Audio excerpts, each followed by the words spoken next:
Hello welcome to my channel. ഇന്ന് എൻ്റെ വണ്ടി ബജാജ് ചേതക് പ്രീമിയത്തിൻ്റെ റിവ്യൂ പറയാനാണ് ഞാൻ ഈ വീഡിയോ കൊണ്ട് ഉദ്ദേശിക്കുന്നത്. എല്ലാവരും വീഡിയോ കാണുക. ഞാൻ വണ്ടി വാങ്ങിയത് തിരുവനന്തപുരം വഴുതക്കാട് പയണിയറി എന്നാണ്. KL01 വേണം എന്നുള്ള ഒരു നിർബന്ധം കൊണ്ടാണ് അവിടെ നിന്ന് തന്നെ വണ്ടി വാങ്ങിയത്.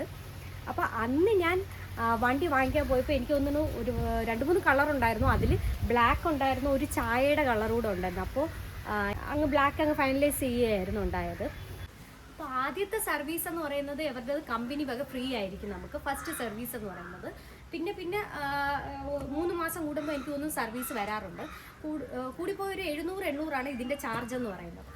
പിന്നെ എന്ന് പറയുന്നത് ഇവിടെ ഒരു ബാറ്ററി ഉണ്ട് കേട്ടോ.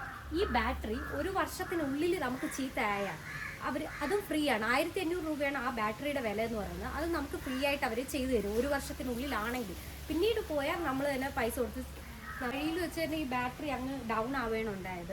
ഈ ബാറ്ററി അങ്ങ് ചീത്തായിട്ട് എനിക്ക് എടുക്കാനൊന്നും പറ്റിയില്ല. പിന്നെ ഞാൻ അവരെ കോൺടാക്ട് ചെയ്തു കമ്പനിയിൽ. അപ്പോൾ ആദ്യം അവർ ചെക്ക് ചെയ്യുന്നത് അവരുടെ കമ്പ്യൂട്ടറിൽ റോഡ് സൈഡ് അസിസ്റ്റൻസ് നമ്മൾ വണ്ടി വാങ്ങിക്കുന്ന സമയത്ത് എടുത്തിട്ടുണ്ടോ എന്നാണ്. അത് എടുത്തിട്ടുണ്ടെങ്കിൽ അവരുടെ സ്റ്റാഫിനെ വിടും. പിന്നെ അവർ ഇവിടെ വന്ന് നമുക്ക് കുറച്ച് നന്നാക്കി തന്നിട്ട് നമ്മൾ തന്നെ വണ്ടി അവരുടെ കമ്പനിയിൽ എത്തിക്കാനായിട്ട് അവർ പറയുകയാണ് ഉണ്ടായത്. അങ്ങനെ എനിക്കത് ആ പ്രോബ്ലം പെട്ടെന്ന് തന്നെ സോൾവ് ആക്കി തന്നു അവർ.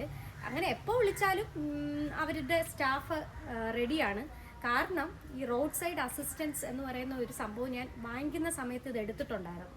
അത് എടുത്തിട്ടില്ലെങ്കിൽ ഇവർ വരത്തില്ല. ഇവർ വരാതെ തന്നെ എനിക്ക് തോന്നുന്നു വണ്ടി കമ്പനിയിൽ എത്തിക്കാനായിട്ട് നിങ്ങൾ എത്തിക്കണമെന്ന് പറയുമെന്നാണ് തോന്നുന്നത്. അതാണ് ഞാൻ കണ്ടിട്ടുള്ളത്.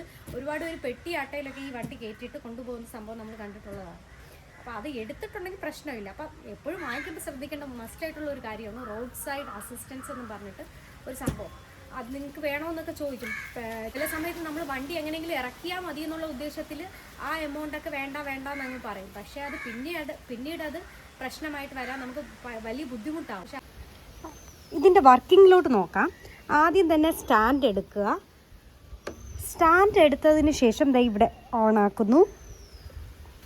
സ്ക്രീൻ ഓണായി വന്നിട്ടുണ്ട്. Drive, normal, reverse.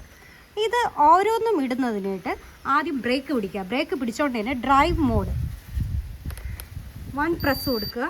ഇത് ഡ്രൈവ് മോഡ് വന്നിട്ടുണ്ട്. ഇനി അതേപോലെ തന്നെ ബ്രേക്ക് പിടിച്ചതുകൊണ്ട് റിവേഴ്സ് മോഡ് ഓണാക്കാം. റിവേഴ്സ് ഓപ്ഷനും അവൈലബിൾ ആണ്.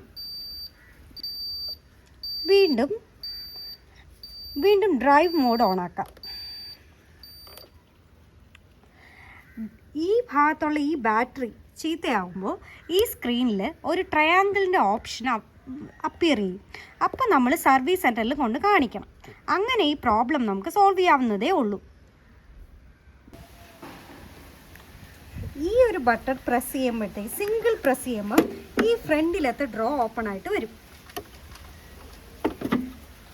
അതേസമയം ഈ സെയിം ബട്ടൺ തന്നെ ലോങ് പ്രസ് ചെയ്യുമ്പോഴത്തേക്കും സീറ്റിൻ്റെ അടിയിലുള്ള ആ ഒരു ഡ്രോ ഓപ്പൺ ആയിട്ട് വരും. ഈ ബാക്ക് ഡ്രോയിൽ ഒരു ഹെൽമെറ്റ് വെക്കാനുള്ള സ്പേസ് അവൈലബിൾ ആണ്.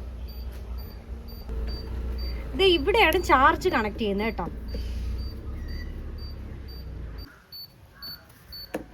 അപ്പോൾ ഇത് ഇങ്ങനെയാണ് ചാർജ് ചെയ്യുന്നത്. ഇവിടെ എല്ലാ ബട്ടണായാലും എന്തായാലും പതുക്കെ വേണം നമ്മൾ മെല്ലെ പ്രസ് ചെയ്ത് കൊടുക്കണം കേട്ടോ. ഒരുപാട് അങ്ങ് ആർഷ് ചെയ്ത് ചെയ്യരുത്. 114 വരെ ചാർജ് കയറിയതിന് ശേഷം ഓഫ് ആവാറാണ് പതിവ്. ഇതാ ഇവിടെ സിമ്പൽ കണ്ടില്ലേ, ഇത് ചാർജ് കണക്ട് ചെയ്തിട്ടുണ്ട്. ഇതാ ഇത് മിന്നിമായുന്നതും ചാർജ് കയറുന്നുണ്ട് എന്നതിൻ്റെ സിമ്പലാണ്. ഒരു സർവീസ് നമുക്കിതിന് മാൻഡേറ്ററി ആണ്. അപ്പോൾ കീ എപ്പോഴും ഈ ഭാഗത്ത് തന്നെ ഉണ്ടാവണം. അപ്പം വേണമെങ്കിൽ നമുക്ക് ഈ ഡ്രോയറിൻ്റെ അകത്ത് സൂക്ഷിക്കാം, അല്ലെന്നുണ്ടെങ്കിൽ നമ്മുടെ പോക്കറ്റിൽ സൂക്ഷിക്കാം, അല്ലെന്നുണ്ടെങ്കിൽ ഒരു പേഴ്സ് വെച്ചിട്ട് നമുക്കിതാ ഇവിടെ സൂക്ഷിക്കാം, അങ്ങനെയൊക്കെ. അപ്പോൾ ഇതാണ് ഇതിൻ്റെ പവർ പ്ലഗ്. ഇവിടെയാണ് നമ്മൾ ചാർജ് ചെയ്യുന്നത്. പിന്നെ നമ്മൾ കണക്ട് ചെയ്തത് ശരിയായിട്ടുണ്ടെങ്കിൽ ഓക്കെ എന്ന് കാണിക്കും. ഇല്ലെന്നുണ്ടെങ്കിൽ എന്തെങ്കിലും ഫോൾട്ടോ വല്ലതും ഉണ്ടെങ്കിൽ അതും ഇവിടേക്ക് കാണിക്കും. റീസെറ്റ് ചെയ്യാൻ പറഞ്ഞാൽ ഒന്നിലും ഇതൊന്ന് പ്രസ് ചെയ്തിട്ട് വെച്ച് കൊടുക്കുക, അങ്ങനെയൊക്കെ. അത്രയൊക്കെ.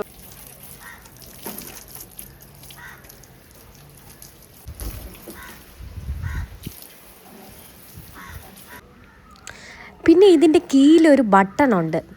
ആ ബട്ടൺ പ്രസ് ചെയ്യുമ്പോൾ ഈ വണ്ടിയുടെ ബാക്കിലൊരു ലൈറ്റ് ഉണ്ട്. ആ ലൈറ്റ് കത്തും. അങ്ങനെ വരുമ്പോൾ വലിയ പാർക്കിങ്ങിലൊക്കെ വണ്ടി ഇരിക്കുന്ന സമയത്ത് നമുക്ക് ഈസി ആയിട്ട് നമ്മുടെ വണ്ടി ഐഡൻറ്റിഫൈ ചെയ്യാനായിട്ട് സാധിക്കും. ദൂരയാത്രയ്ക്കൊക്കെ പോകുമ്പോഴാണെങ്കിൽ ഈ ചാർജർ കൂടെ കരുതാറാണ് പതിവ് കേട്ടോ. അല്ലാതെ നമ്മുടെ റിലേറ്റീവ്സൊക്കെ കുറേ പേര് ഈ വണ്ടി എടുത്തിട്ടുണ്ട്. അപ്പോൾ അങ്ങനെ വരുമ്പോഴത്തേക്ക് അവരുടെ വീട്ടിലും കയറി ചാർജ് ചെയ്തിട്ടുണ്ട്.